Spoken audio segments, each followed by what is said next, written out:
What's up, car guys and car gals, all things automotive, Andrew here. I'm going to be bringing you my very first episode of Around the Track. Now, Around the Track is going to be a periodical update keeping you up to speed on the latest and greatest in automotive news. I hope you'll enjoy. We see what looks like some spy shots of the Lamborghini Aventador SV. Now, we could be almost certain that this is the SV model without any further speculation, being that there's an SV badge located in the rear quarters of the Lamborghini Aventador.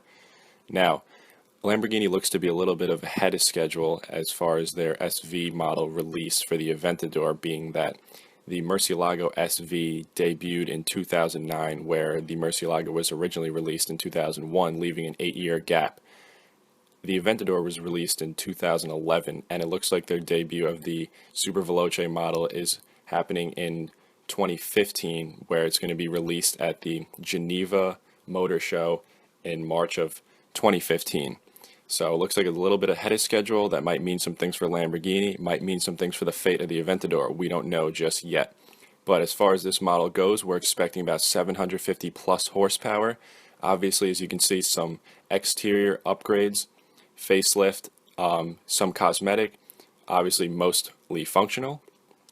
As far as the driveline, it's going to be kept the same. However, it's going to be tuned differently, and it's going to be more track focused. Now for some more Lamborghini news. The Lamborghini Huracan GT3 was just recently released. It is a track-only model made of only composite materials to try and save weight. It costs about $427,000 and was engineered specifically for the, excuse me if I'm saying this wrong, Blank Pain Endurance Championship.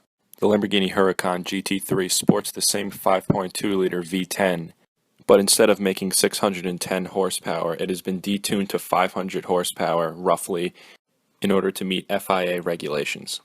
It is boasted that the Lamborghini Huracan GT3 makes it from 0 to 60 in less than 3 seconds and has a top speed that's currently unknown. This Lamborghini not only looks super aggressive with its praying mantis looking front end, but also will be some heavy competition for the McLaren 650S GT. Now for some other Italian supercar news. Ferrari just unveiled the 488 GTB. The Ferrari 488 GTB is a mid-engined supercar that packs a 3.9-liter twin-turbocharged V8 that makes 661 horsepower and 560 pound-feet of torque. It's capable of doing 0 to 60 in 3 seconds flat and 0 to 100 in less than 7 seconds. It has a top speed in excess of 205 miles an hour and has a half-second faster lap time than the 458 Speciale at Fiorano. With improved body lines, the 488 GTB creates 50% more downforce than the 458. The 488 GTB has revised side slip control and e-diff systems for improved traction. The Ferrari 488 GTB is capable of revving out to 8,000 RPM, which is 1,000 less than the 458. The interior has received many upgrades as well, such as control clusters, air vents, instrument panel, and infotainment system. The goal of the 488 GTB is to revive the turbo era for Ferrari and to take the non-professional driver and allow them to drive this car to the full. Now for some more supercar news. Spyker, a smaller car company out of the Netherlands, won its bankruptcy appeal and have now announced production of the B6 Venator. It is rumored to have a 3.5-liter, 345 horsepower supercharged V6 out of the Lotus Evora. We are not currently sure as to when this mid-engine supercar has its official release date. Now for some very much anticipated Ford news. Ford has just announced the release of the 2017 Ford Focus RS, which will be available in 2016 for global purchase. And yes, that means it will be available in the United States. The 2017 Ford Focus RS will be powered by a 2.3-liter turbocharged 4-cylinder EcoBoost engine. Now, the power numbers haven't been released officially, but we should expect around 330 horsepower and over 300 pound-feet of torque. The 2017 Focus RS will be all-wheel drive and have torque vectoring, which will allow for up to 70% of available twist to be sent to the rear wheels. It will be available only with a 6-speed manual transmission. The 2017 Ford Focus RS has a ton of high-performance upgrades such as high-performance brakes, larger intercooler, large-bore dual exhaust with electronic valve control, as well as upgraded engine internals. With its low-inertia twin-scroll turbocharger, it's capable of a redline of 6,500 RPM. It is also capable of 1G of lateral acceleration in a corner thanks to its coilover suspension and anti-roll bars. Starting price for the 2017 Ford Focus RS is $37,800, and you can grab a fully loaded one for under $40,000, making it an excellent bang for your buck value, as well as some heavy competition for its all-wheel drive competitors such as the Subaru WRX STI and the Volkswagen Golf R. In this past month of January, the 2015 RTR Mustang has been released, and let me tell you, it's a beast. Sporting a supercharged 5.0-liter V8, it makes 725 horsepower. The 2015 RTR Mustang will be available with two spec packages. They both contain similar exterior features such as a chin spoiler, rear diffuser with side splitters, rocker splitters, upper grille with integrated lighting, as well as a lower grille with integrated lighting. New adjustable amperes, sway bars, and lowering springs are features available on the Spec 2 package. All 2015 RTR Mustangs will be equipped with a MagnaFlow exhaust developed specifically for this car that will give it a deep grunting muscle car sound. Pricing for the 2015 RTR Mustang will start in the low to mid $60,000 range and climb upwards for the Spec 2 package. Now for some more Mustang news. The 2015 Ford Mustang Roush Stage 3 has just hit dealerships for special order, and just by looking at it you could probably tell it's going to be pretty sweet. The 2015 Ford Mustang Roush Stage 3 is powered by a 5.0-liter V8 with a 2.3-liter supercharger on top. It makes 627 horsepower and 530 pound-feet of torque while maintaining relatively low weight. Thanks to a relatively lightweight body and frame as well as a somewhat stripped-out interior, it not only weighs 400 pounds lighter than the Hellcat Challenger, it also handles better as there's an optional 3-way adjustable track pack coilover suspension. Other exterior upgrades include a functional hood scoop, rear and front splitter, as well as an enlarged performance rear spoiler to create for more downforce. The 2015 Ford Mustang Roush Stage 3 is going to be pretty tough to compete against, as well as being one fast Mustang.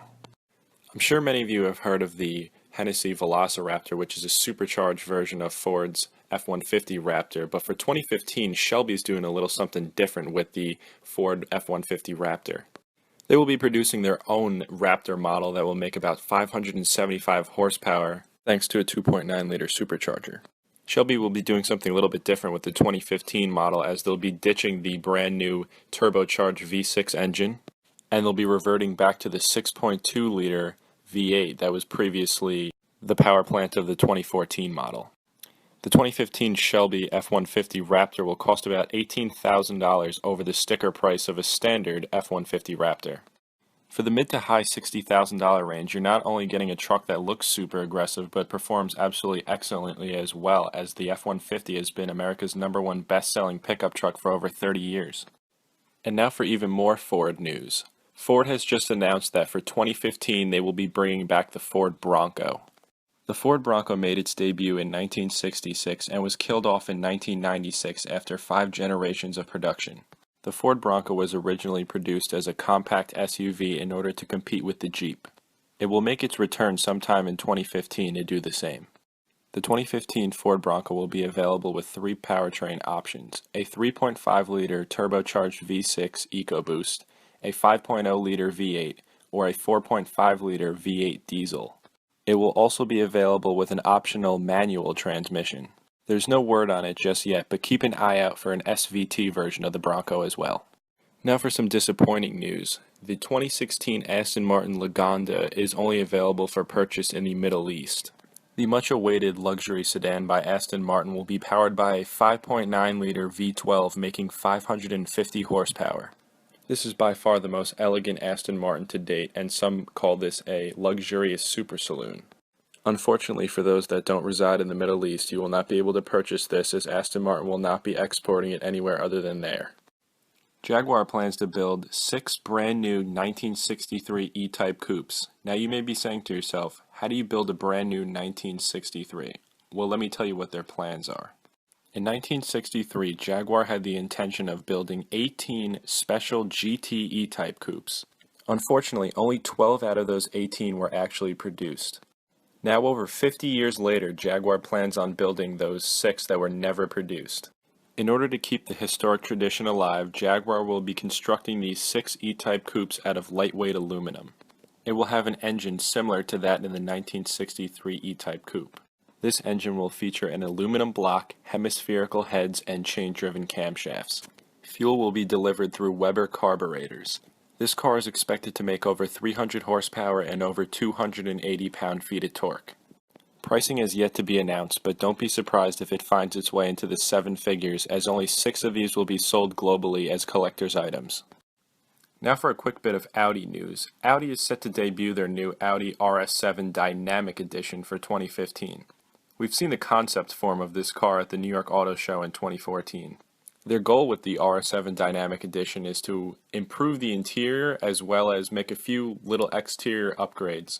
Unfortunately, there will be no performance upgrades, as it will still have the same 4-liter V8 that makes 560 horsepower from twin turbochargers. Truly the main thing that sets this apart from the standard RS7 is a more luxurious interior and a higher price tag. Now it's up to you to decide. Is Valcona black leather, some painted brake calipers, and some addition of carbon fiber trim really worth the price tag of $150,000? Keep in mind that the Audi RS7 starts at $106,500. Electric car company Tesla has announced a 3.0 upgrade for all Tesla Roadster models. This upgrade allows for an enhancement on battery life by 31% in order to achieve 400-mile driving range. This 3.0 upgrade is expected to be available by the spring of 2015. Tesla owners, don't get your hopes up, as this upgrade is certainly not free, but will be of great value if this 400-mile driving radius holds true. Now for some Mitsubishi news. Mitsubishi has been teasing some photos of this new concept car. Now don't everybody jump at once. It's not the new Evo 10 final concept that's supposed to have 473 horsepower, and no, they're not bringing back the Eclipse. What this is Mitsubishi's ASX Concept. The new ASX is a compact crossover expected in 2017 to have a 2-wheel drive plug-in hybrid drivetrain. The new ASX will be seen at Geneva 2015, and this will be about 80 to 90% true to form of what the consumer will be buying at Mitsubishi dealerships. Land Rover just recently debuted the DC100 Sport concept. The DC100 gives the impression that it's a cross between the Land Rover Defender, which has much been longed for in the US, and the Range Rover Evoque. However, it is an SUV coupe as it only seats 2. The DC100 Sport will feature a new generation of Land Rover's auto-terrain response, as well as torque vectoring and drivetrain disconnect for both on- and off-road driving. The DC100 Sport will be powered by a 2.0-liter inline 4-cylinder engine that makes about 280 horsepower and 280 pound-feet of torque. The Land Rover DC100 Sport is expected to hit the US market sometime in the model year of 2016. To finish off, I'm going to end with some rather unusual BMW news. BMW has released some photos of what looks to be some type of way distant futuristic type car. I'm currently scratching my head right now as to how to describe this thing. What it actually is BMW's i9 concept. Information about performance and pricing is yet to be shared, as this car is only in its early stages of development. I'm sure many of you will agree that if BMW plans on getting this to production, they should probably head back to the drawing board and rethink this one. That does it for episode 1 of Around the Track. As always, I hope you enjoyed. Please be sure to comment, like, and subscribe. Also, don't forget to follow me on Instagram. This has been All Things Automotive. Take care.